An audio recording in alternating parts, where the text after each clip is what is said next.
Hello and welcome, and I guess I should say welcome back because I was away last week.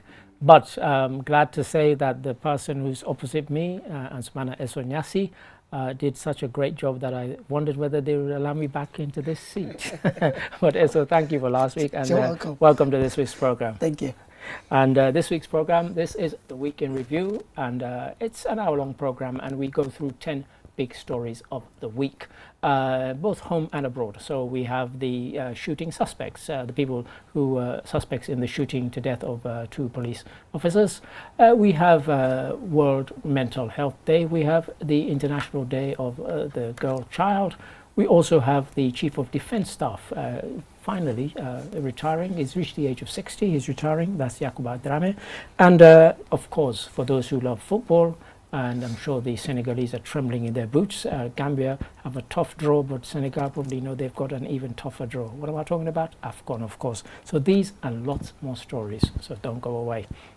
Now, really the first place we have to start must be that the 2 suspects who were arrested in connection with the shooting to death of 2 police officers, and another police officer was wounded, have appeared in court. But the proceedings haven't gone.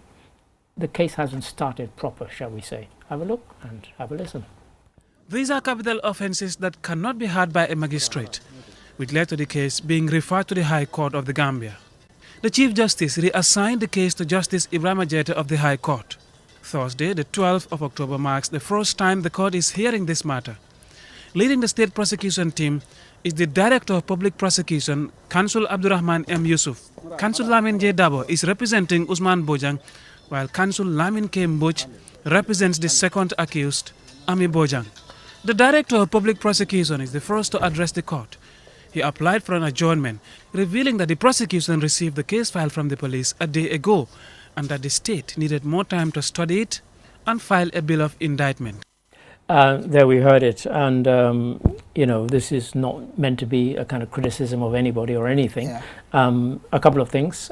People have been welcoming the fact that they've moved swiftly to bring, to arrest and bring 2 suspects. Yeah. But also, as we heard there, the case hasn't proceeded much because, as the prosecution said, they only got the case file the day before.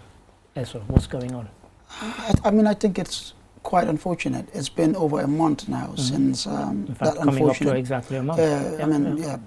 Since that unfortunate incident, and I think, you know, there's been calls from both the suspects' families and even the victims' families for the case to really proceed. Unfortunately, that hasn't been able to happen since the arrest of the suspects. Quite unfortunate, really. One would expect by now, you know, they would have been, you know, they would have made some progress. However, I hope, that at the next adjourned date, you know, the 26th, I think. 26th, yeah, I think so. At least they would make some progress. Yeah, I mean, as you rightly say, there's been, for those who are family members of the victims, they want justice to be administered swiftly, but of course, even if you are an accused, you also want the process to be gone smoothly. But on the other side, I mean, my father was a barrister, so I know how these things. The state wants to be sure of its case. Yes. However, having said that, the court is unlikely to allow it an endless number of adjournments come the 26th, whenever it is. The judge is likely to say, present your case, or else I won't give you another adjournment. That's likely to be what will happen. Surely. I mean, indeed, we've even had similar cases in the past where accused persons or suspects, I mean, end up being acquitted by the court, and not for lack of evidence sometimes, but for the delay in the process, but also the prosecution, not really putting their house in order as well. So I think it is now up to the prosecution to make sure that there's progress in this case. Yes, we can understand the delay in receiving the files, but now that you have the files, come the next date, you should be able to make some progress. Yeah, because I mean, given the seriousness of it, I mean, and we keep stressing this, you know, because when the incident happened, people started saying, oh, should they walk around with body armor and so on. it's an unusual one. Sure. Apart from the incident at the border when a policeman was shot and they stole his rifle, there have not been that many incidents of armed attacks on the police. Certainly not with firearms. So nonetheless, people want this to be dealt with properly. And for the case to be presented, because essentially they want justice. And it's quite a sensitive one. I can remember family members of the accused persons, insisting that the first accused person is innocent because they were with him at the time this incident is reported to have happened. But we've seen how the police also dealt with it, arresting him and where they said he was arrested, and all of that, which kind of also corroborates some of what we've heard prior to his arrest. So it's quite a sensitive one, and you're very right on that one too, because I think for decades we haven't had a case like this. It's quite unheard of. So there has to be progress in this case. So at the moment, if viewers are wondering, why don't you delve into it? Well, there's not much to delve into other than what we know is what you know. And until the case is presented in court, then of course we can have proper discussions. But of course, this one will run and run. Well, thank you for that, Eso. Now on to another completely different matter. The Chief of Defence Staff, Yakuba A. Drame, has retired. He doesn't look it, but apparently he's 60 years old. And that means he can and he must retire, and he has done. Have a look. When I joined this fine institution 39 years ago, it was the fulfillment of my cherished hopes and dreams as a young boy, to serve my country in military uniform. These words, the exchange and hoisting of a new flag, brings to an end what has been an illustrious career spanning almost 4 decades and signals the dawn of a new era for the Gambia Armed Forces. Even if you're not very good at maths, you'll know that if he's 60 and he served 39 years, he must have joined when he was 21. 21, sure. And I have an admission to make here. When I was sort of young and coming up, I toyed with the idea of I wanted to join the army. Same here. And then when I was 12 years old in Sierra Leone, we had our first coup d'etat. And my father and mother said, forget it. But to go to the outgoing CDS, so somebody that you and I have interacted with, and we both have, we've said this many, many times, a lot of respect for him. And he leaves, having left, he's kind of raised the bar quite high, hasn't he? I mean, I think one thing he would be remembered for, or 2 things I should say, was back in the early 2000s, wherever we had independence celebrations or some other national event where the army would be present, he was always the MC, and he had a fine voice. He was really good at that. Very articulate. I mean, that's one thing we are not going to forget, really. Even though he was a senior officer, but I remember back then, they would always want him to MC these programs. And the other one would be when, since his appointment as CDS, he's been a strong advocate for, or should I say, against military involvement in politics. He wants them to be apolitical. Indeed. And he's stressed it time and time again. Even in his farewell statement, he kept repeating that. And I think it is important that we have leaders like him in the army to be sending this message. I mean, it's important. We know what happens when the military is involved in politics, and we don't want to go through that kind of experience anymore. So, I mean, for me, I think he will go down as one of the most popular CDS we've had in our history. He's the 8th since we had the Gambia Armed Forces. And he's led so many reform programs during his time. I mean, some of them are still ongoing. Indeed, and you will remember, or you would recall that since the change of government in 2017, we know what it's been like. The army has had to deal with a lot, from redeeming its image, to initiating reform programs within the army itself, to ensure that there's proper regimentation, there's discipline in the army, but also that chain of command is respected. We know in the past, as we've heard from the testimonies at the TRRC, we've had situations where even junior officers would disobey command. And we know what happens when you have situations like that within. Well, this is it. And for me, one of the things that he's done very skillfully is he's managed to address the matter of the resentment from the army that you have economic, Yes. you have foreign troops on our soil. And he's tried to get them to understand why that is necessary for the moment. And he's also tried to stress to his army colleagues that this is not something that's going to be everlasting. There will be an end to it. And then when it reaches that point, they will go home. And here is one CDS who would frequently visit the army barracks around the country. I mean, I haven't been around for that long, but I do know that we haven't had, you know, some of his predecessors wouldn't do that. They had to do that. But this guy was going around visiting most of these barracks and military installations around the country almost every month. Something that really... And that's the only way you're going to get to see how your men and women... He's really managed to build that strong relationship with his officers as well. And one thing he said is when he took over as CDS, those days, even when it comes to their ration, it was a problem. But he's managed, you know, along with his other senior officers, to change that. Now they have enough food in all the barracks, according to him. And in fact, they were happy when he said that, and they were like, everyone was like, yeah, that's true. But I think we can only thank him for his service to our country, and you know, we wish him a happy retirement. And I know his predecessor as well, who is equally well experienced. His predecessor, I beg your pardon. You mean his successor? His successor, who is equally well experienced. You know, I'm sure he would also do a good job at that. Okay, thanks. And I think that's a great note to end on. And really just to say 60, gosh, he's 8 years younger than me. So obviously, you know, he's young enough to go into other endeavors, but we wish him the very best for the future. Thank you for that, Esso. And now on to story number 3. This has been one of the biggest talking points of the week. What is it? As I mentioned at the top of the show, our Senegalese cousins are probably quaking in their boots. Why are they quaking in their boots? Because the AFCON draw took place, and lo and behold, we've ended up in the same group. Have a look.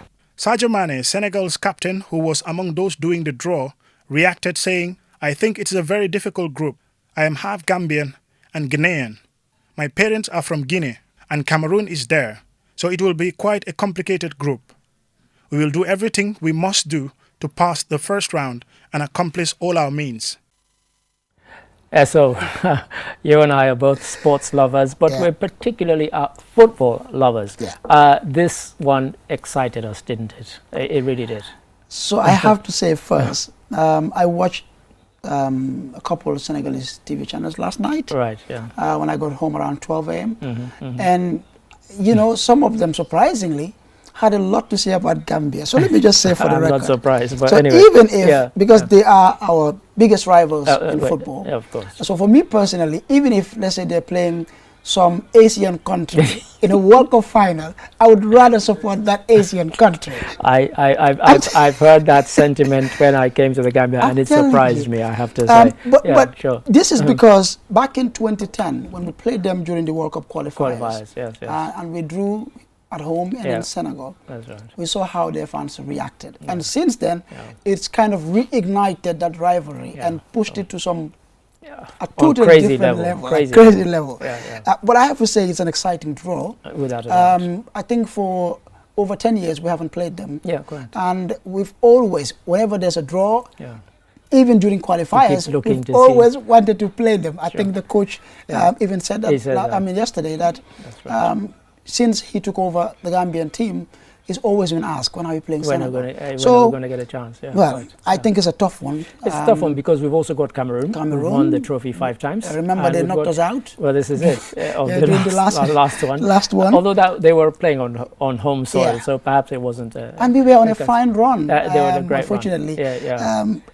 And Guinea too. Guinea Conakry. Well, they underrated us. And we gave them the suck of the tournament. So this is going to be really a tough one. But personally, I strongly believe, I'm really so confident that we will make it out of that group. I mean, the Gambia is getting better and better. And I think, I said to somebody when we were having this discussion, I started first by saying, well, we're small. And then I said to the person, actually, well, I'm the same person who said that back in 2016 for at least 3-4 months. Cape Verde, smallest country in Africa, Yeah. for those 6 months was #1 in Africa. It is. So it can happen. Sure. So it can happen. So yeah, And I have to want say, to look forward to. I mean, I have to say, I don't know of Cameroon. It's going to be a tough one because we want revenge, obviously. Yeah, sure. For Guinea, they underrated us. I'm sorry. For me, I think the game against Guinea would be the toughest one because Crucial one. they are coming, to They're get coming that for revenge. Sure. But for Senegal, Yeah. I don't know how this one would end, Sure. but they are not winning. There you go. I think there's nothing more I can say beyond that, but thank you for that, Essa. And now on to another quite a serious topic. The story which has dominated the world media attention and just the world's attention, really. There's no other story than Hamas versus Israel conflict, which has claimed many, many lives. Have a look. Israeli Prime Minister Benjamin Netanyahu declared we are at war and warned Palestinians in Gaza to get out of there now, as he vowed to reduce Hamas hideouts to rubble.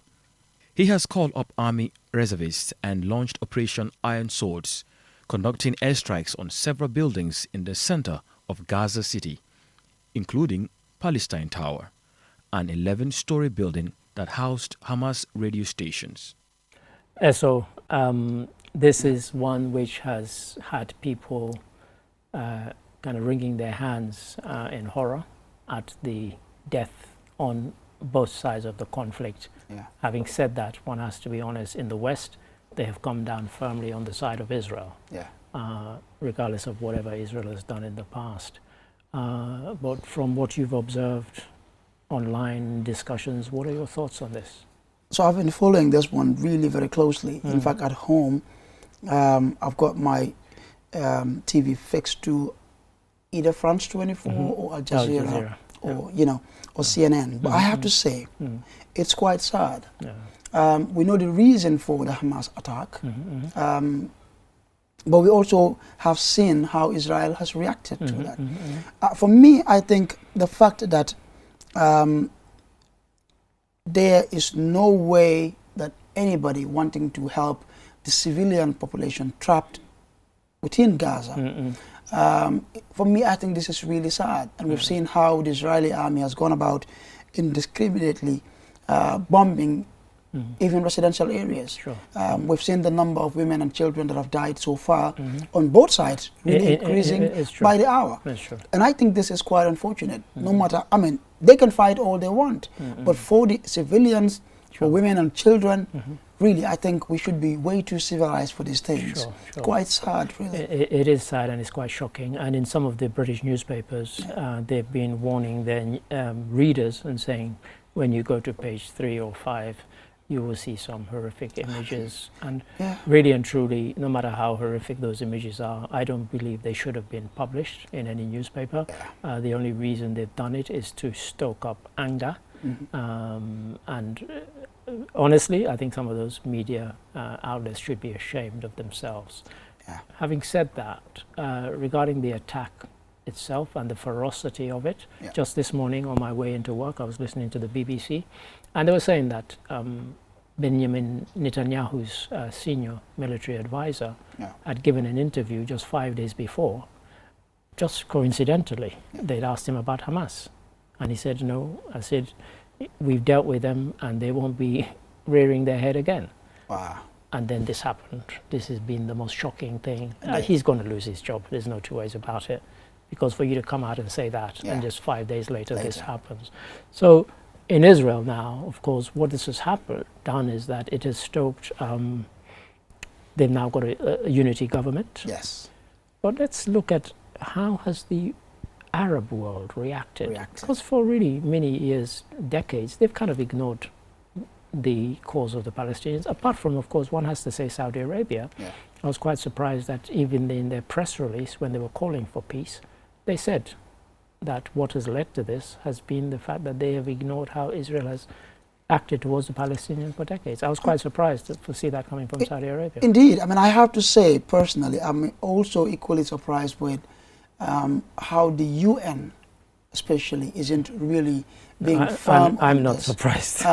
Because, I mean, you keep telling Israel that you cannot go about occupying this illegal settlements, yet they keep doing that, encroaching into these lands over and over and over. If anybody doesn't know, every Yeah. time that there's been a resolution against it, America has a veto, Britain has a veto, and they veto it, so the resolution is not carried. Indeed. So Israel have no, I mean, quite they have no sadly, reason to and you look at all the comply. blockages that they, I mean, I think really what is happening is quite sad. And it's about time that these bigger nations, America, the UK and the others also understand. Sure. They've always, projected this image of being champions of human rights and democracy. But you cannot be supporting a regime as well Sure. that is blatantly disregarding international law Sure. and goes about, bombing even civilian residential areas. We've seen all of these images, and you're not condemning that. If anything, you're supporting them. I mean, it's quite sad. Sure. And I think really the world needs to do something about whatever is happening in Gaza. It needs to stop. It needs to stop. And as it says there, Western nations are always telling us that they are champions of democracy. Let me just give you one fact or two. America, since the 9/11 attacks, which were commemorated quite recently, September 11 attacks, people who were arrested and are in Guantanamo Bay, they've never been charged. So they've never been convicted, and they're still there 20 years later. In fact, and I saw the surprising statistics. I'm not sure how true this is. I came across this piece online where the writer claimed that Israel have dropped in 1 week they've dropped the equivalent of bombs that America dropped in 1 year in Afghanistan. Is what they've dropped within the Gaza In 10 region days. in 10 days. Sure. Quite shocking, really. It is And if quite this is shocking. true, Sure. wow. As we said, it's a tragedy all around, and they've been quoting an Israeli politician who once said, you make peace with your enemies, so you have to sit down and talk. It's the only way. Thank you. So now on to story number 5. We hear talk about, fighting corruption and so on, but we see little evidence of it being fought.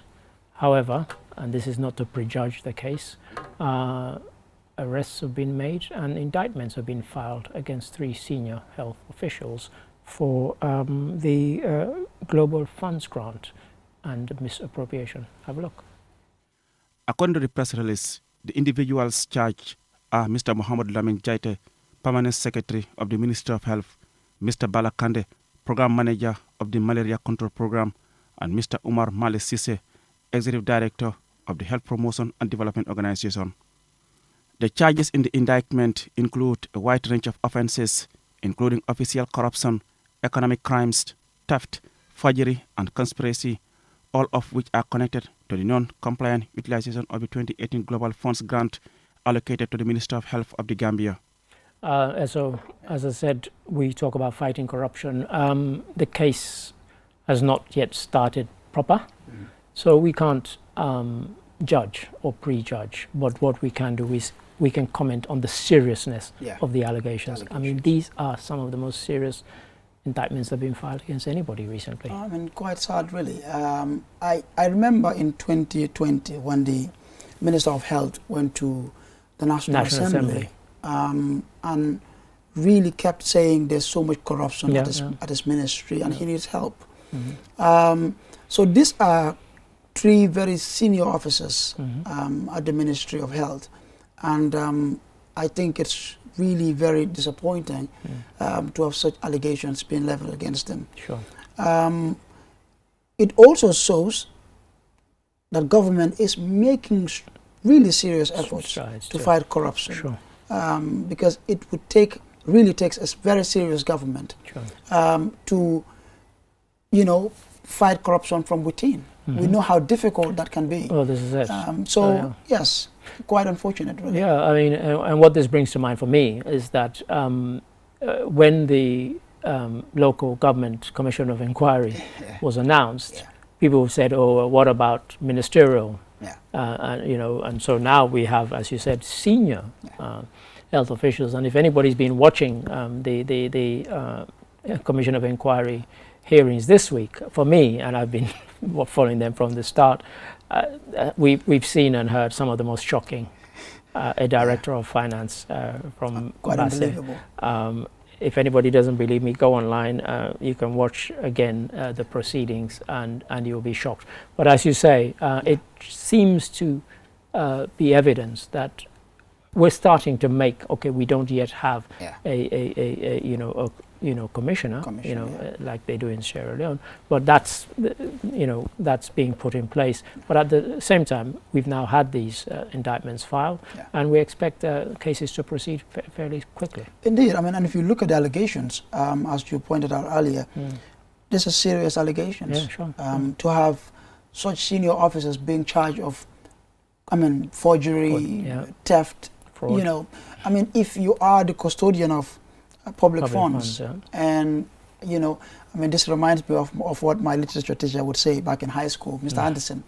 He's Sierra Leonean by the way. He would always tell us, the custodians of the law are mostly the lawbreakers. he always says these things. Right. But I have to say, this is serious. Sure. If such senior officers, as per these allegations, can go about forging documentation just so they can steal public funds. Sure. I mean, it's really serious. One would expect that these are people who would really, help us. Sure. One, fight corruption, Sure. but also address our development needs. Sure. And you look at the ministry that they work for. Yeah, sure. Health.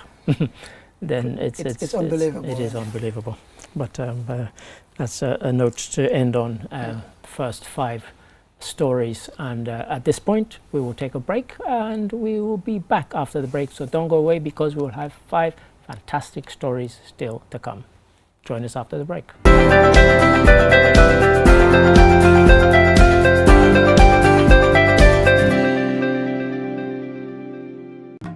Qcell mooy suñu boss. Qcell mooy suñu boss. Qcell mooy suñu boss. Go, ebe dawa full network suda tili Qcell. Ni lafta diamla wati jamala mune diata Qcell. Most reliable network dumala geta wati Qcell. Wo quality man nyon soda jam pona manke Qcell. Hani be wulo ni farole kono walante be bakono jala fayola network ko se taria Qcell suñu boss. Ño fi njeka indi 3G ñu delu taxi 4G plus, and now we bring you 5G. 5G. First and only 5G provider. Itella follow adi doron nesa keno. Gambia bela nyon tawa fele Qcell. Ko fasunta buka busi Qcell. Itella moldi milka kukutol nati Gambia. Qcell meda lori la kilianol yele imanyina amanda wala itella ka quality dila dadi ma itelle silo wala wodol mume be keno ma. Qcell sunyu boss. Qcell sunyu boss. Qcell sunyu boss. Qcell sunyu boss. Connection be bambandi Qcell sunyu boss. Qcell most innovative Qcell sunyu boss.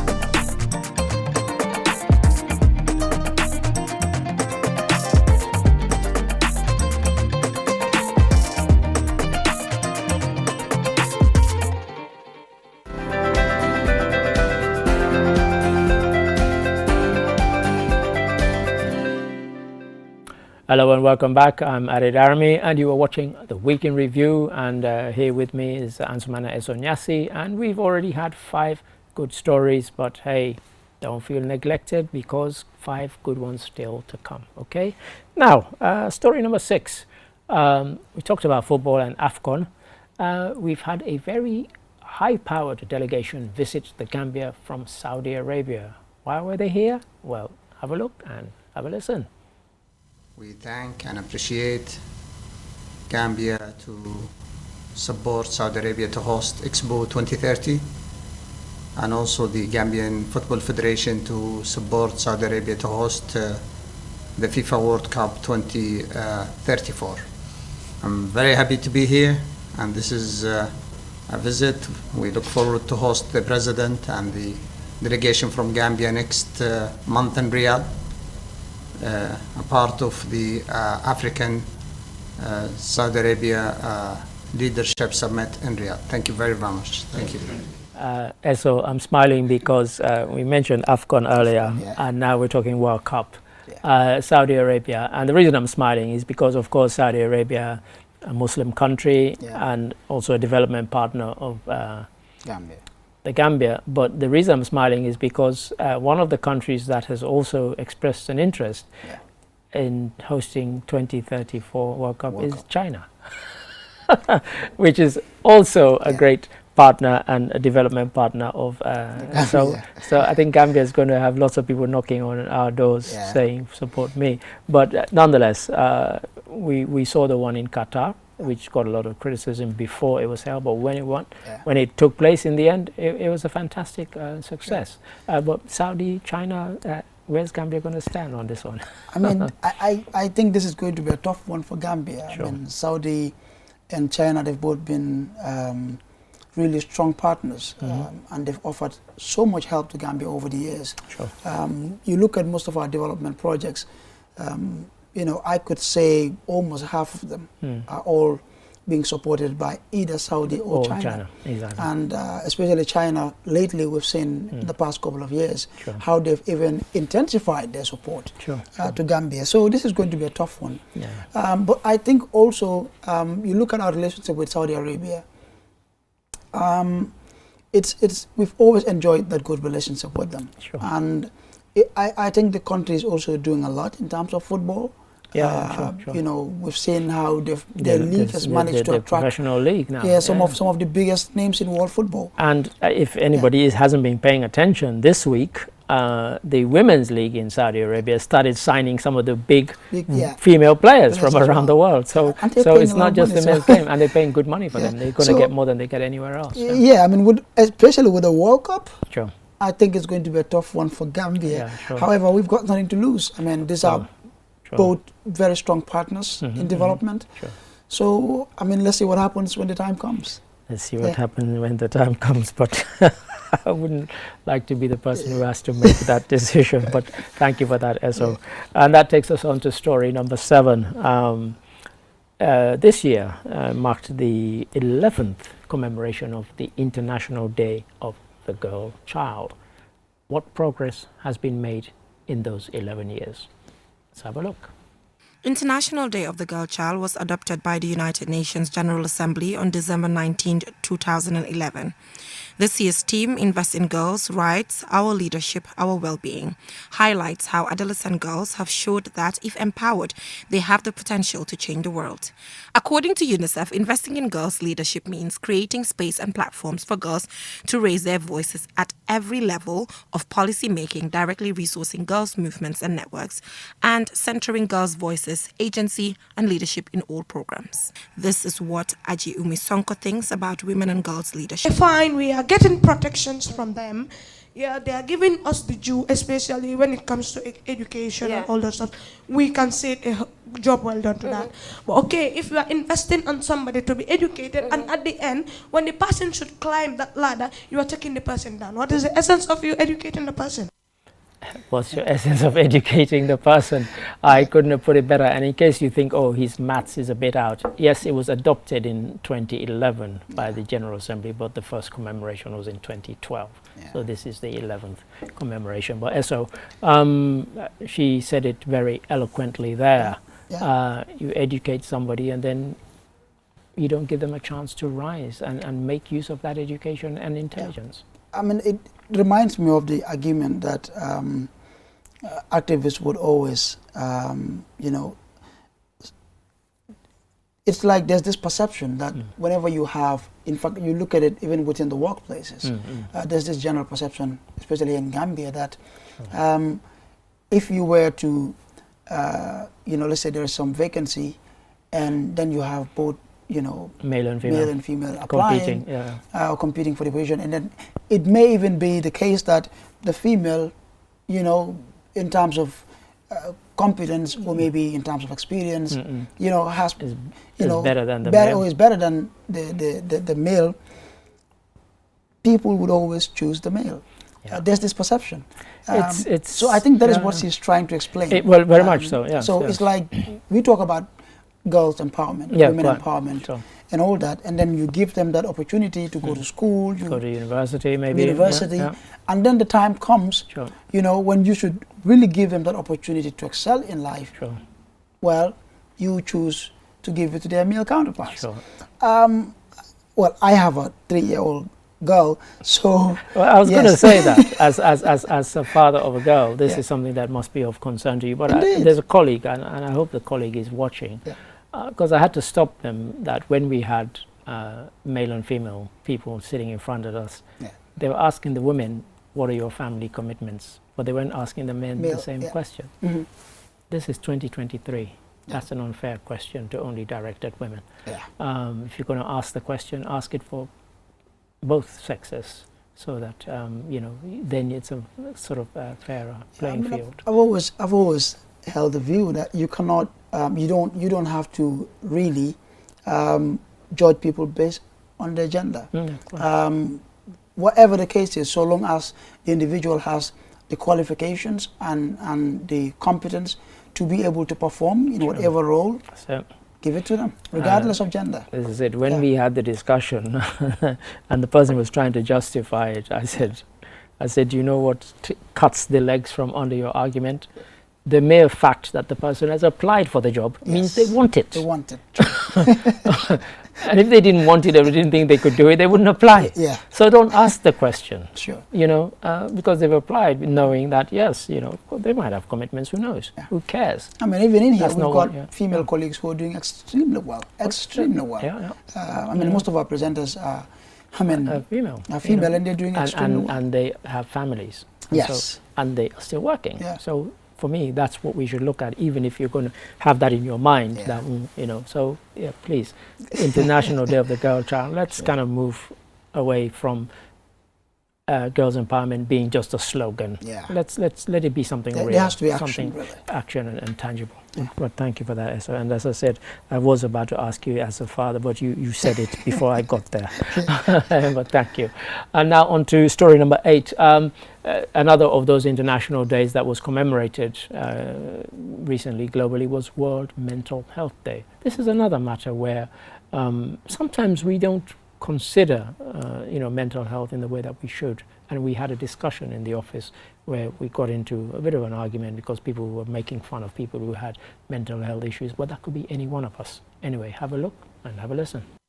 For me personally, what I do to protect my mental well-being is to always try and have positive impulse running through my mentality, my brain always. That is, maybe let's say listening to scholarly advices, maybe Islamic scholars, and also educational cassette, audiobooks. They are all over the place. Yes. If you always also sit alone thinking about thoughts that are not healthy, it can also affect you mentally. Yeah. So for me, this to always also associate with people who are well knowledgeable, and then they'll guide you through years life. Because sometimes when you face certain challenges, it pushes you to start thinking otherwise. So you might think it is only there for you, and it start affecting your mentality. A very good point there. When you have problems you think you're the only one who has problems. But there's something which has been creeping in recently, and it's come with the advent of smartphones and the internet.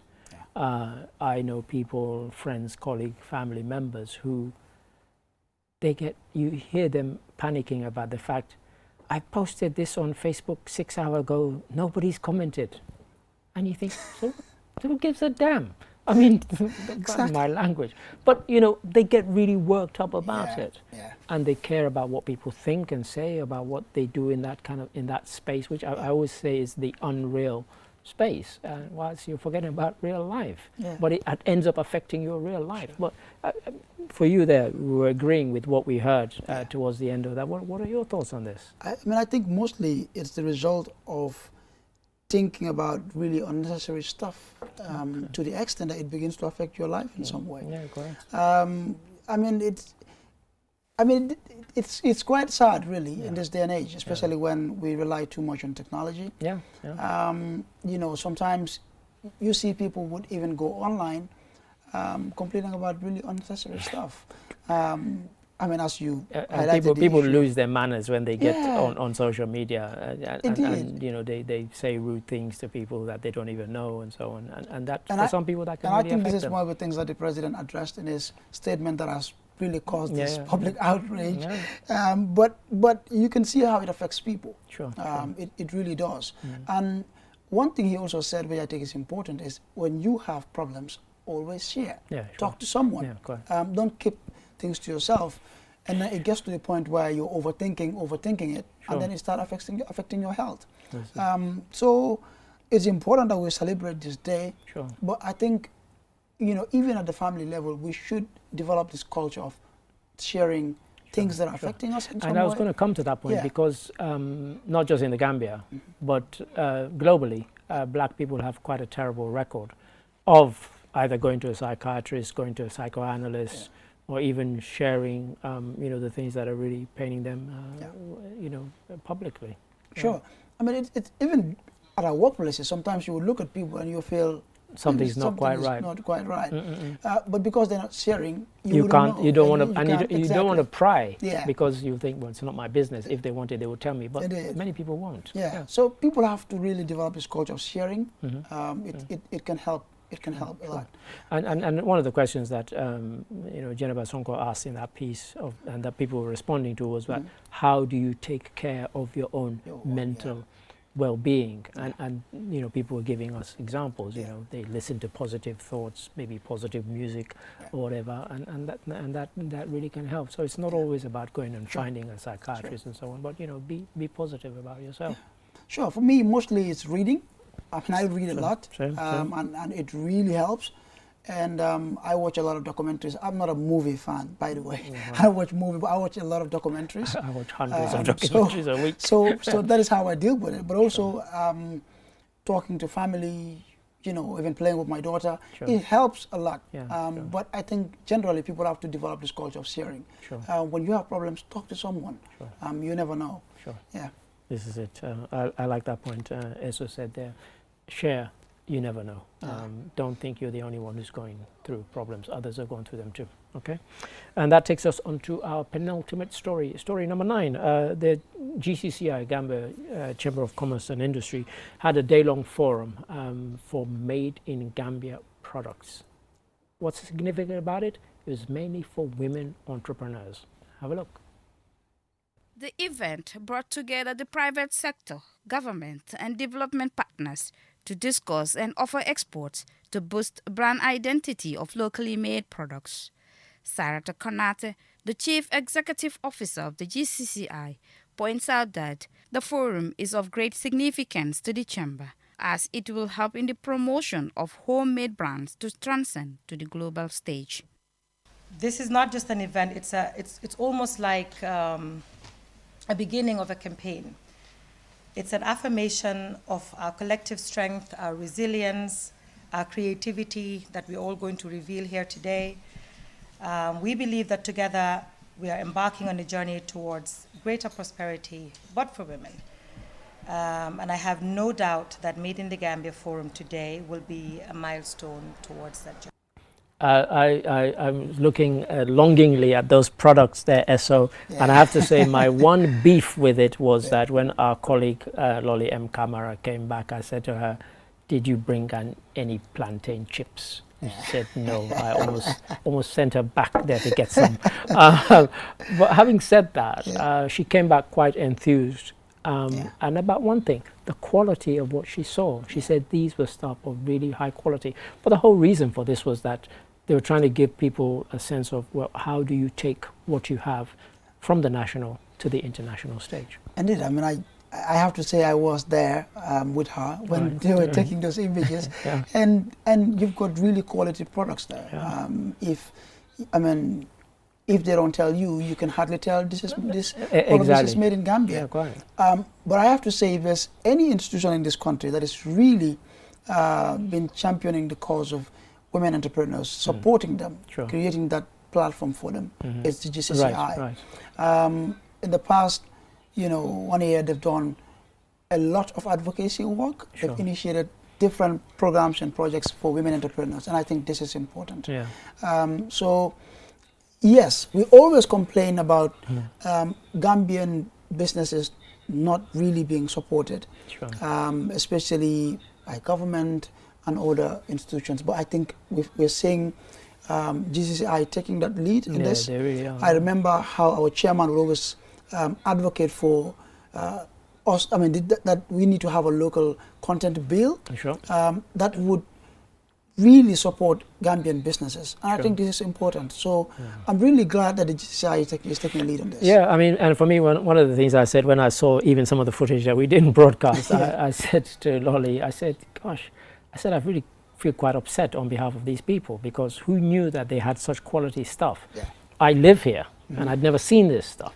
Really quality stuff. So, you know, let alone somebody who lives outside of the Gambia, you know, so, you know, and this is of international quality.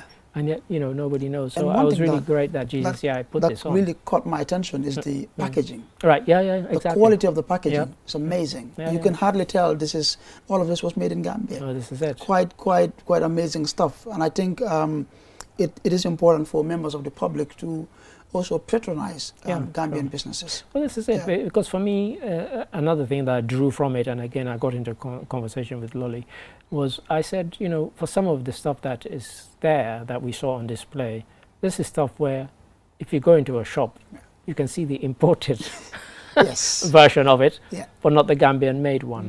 You know, how do we get, as you said, you know, we talk about local content bill and so on.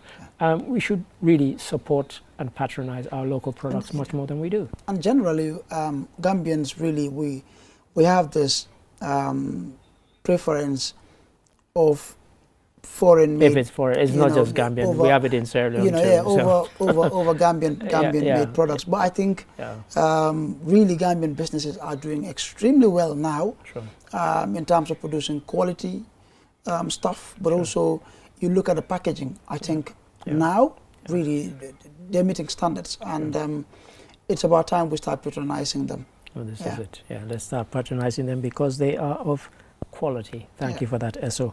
And that takes us on to our final story.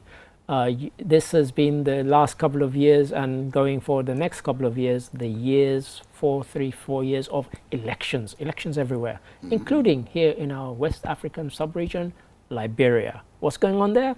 Have a look. 20 presidential candidates are on the ballot, but the race is essentially a rematch from 2017 between the 57-year-old incumbent George Weah of the Coalition of Democratic Change (CDC) party and the 78-year-old former Vice President Joseph Boakai of the Unity Party (UP).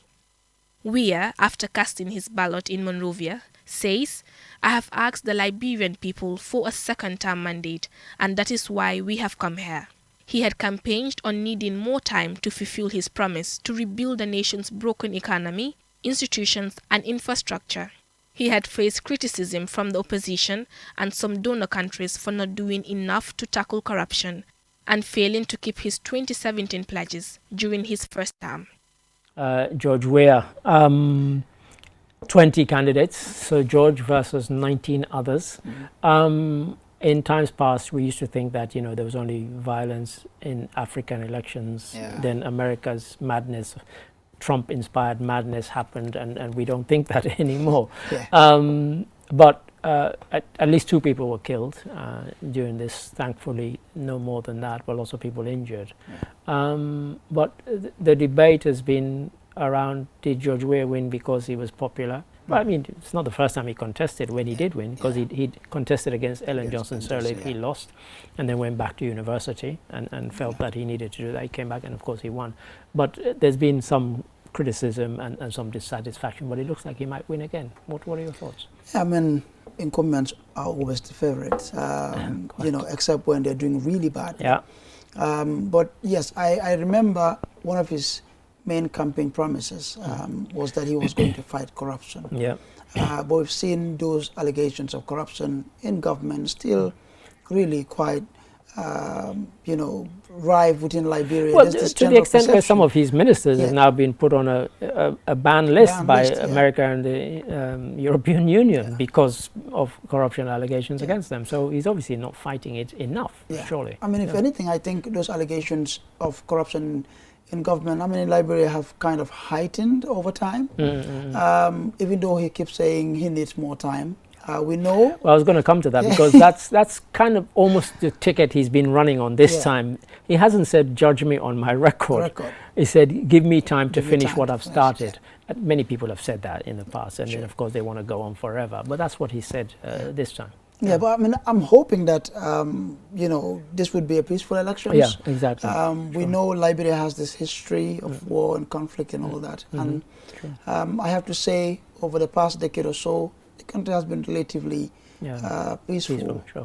So I hope that, you know, that will continue even post-elections. Well, this is it. I mean, the preliminary reports that we've had from election observers seem to indicate that generally it's been free and fair, apart from, as I said, there's been some violence and 2 people killed.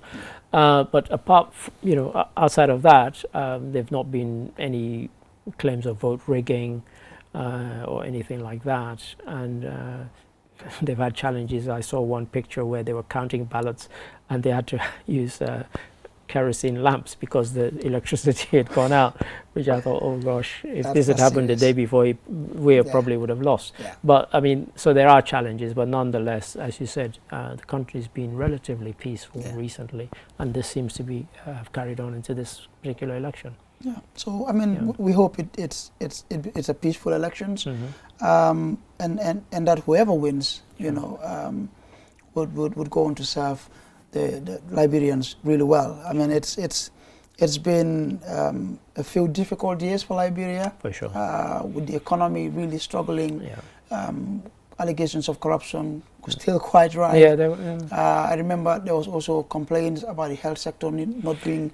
And also, I mean, well. and one of the things which I think people need to kind of look at and get a reality check on, they also had their Truth and Reconciliation Commission, which came up with recommendations, and where in his previous campaign had said he would implement all of those. He hasn't implemented any of them. And so, you know, when I tell people that the same happened in Sierra Leone, same happened in Liberia, and in fact that's been one of the things that people have used in this campaign to attack him, in that you campaign to say you would implement these, you haven't implemented any of them. So, you know, what's going on? So there's quite a thing. But I mean, even Ellen Johnson Sirleaf before him, she didn't implement them either. So I mean, you know, with these commissions, really, mostly it's difficult to implement some of these recommendations. But politicians make these bombastic statements. I will do it because they want your vote. I mean, we've also had commissions in the past where I remember even during the Jami days, they had the Algali Commission. Indeed, but even with that, not really much was done in terms of implementing those recommendations. And even in Gambia too, following the change of government, we had the Jane Commission. Not much really was done on that. It's mostly difficult. I think what governments now tend to do is to focus more on reforms and not really prosecution and all that. So, well, it's going to be a tough one for Weah really to secure a second mandate, but so far it looks he's faring quite well. So let's take it beyond Liberia. One of the reasons why we're paying attention to this is because, as you rightly said, it's an election and we want it to be peaceful. But we've seen in our sub-region all these coups d'etats, and so there's no suggestion that this might be the case in Liberia, but that's really one of the reasons why we want this to succeed. Indeed. We don't want whatever happens to give anybody an excuse to actually stage a coup d'etat. I think the same thing happened in Guinea. We've seen stuff, even in Gabon as well. So I mean, there is really that fear because we know whenever you have situations like that, where there is elections and then either you have post-election conflict or you have really the opposition rejecting the results or the incumbent losing and not conceding. There is always that tendency that the military would intervene, and we cannot afford to have, you know, any more coups in the region. We can't afford conflict as well, because conflict anywhere within the region spills over, and the entire region really would feel the impact, especially now that we have a situation where you have, you know, some of the countries in the region under military rule. We really can't afford situations like that. Thank you. I think that's a brilliant point to end it on. And I think what more can one say? ECOWAS region. We don't need any more coups. We don't want any more coups. But also, I'd like to say thank you for your interjections throughout this program. You're welcome. And to you, the viewers, thank you for watching. Until we come your way again next week, goodbye.